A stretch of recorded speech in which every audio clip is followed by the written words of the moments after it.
बर्तन मांजते समय समझ में आया कि कुकर एक निहायत ही छिछोरा और वाहियात किस्म का बर्तन है।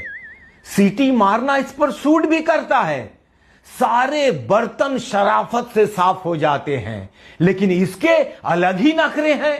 रबर अलग से धो, सीटी अलग से धो, ढक्कन अलग से और शरीर अलग से धो। दाल में डाली गई सारी हल्दी का उपटन 2 सीटी में बाहर उछालकर अपने शरीर पर मल लेता है।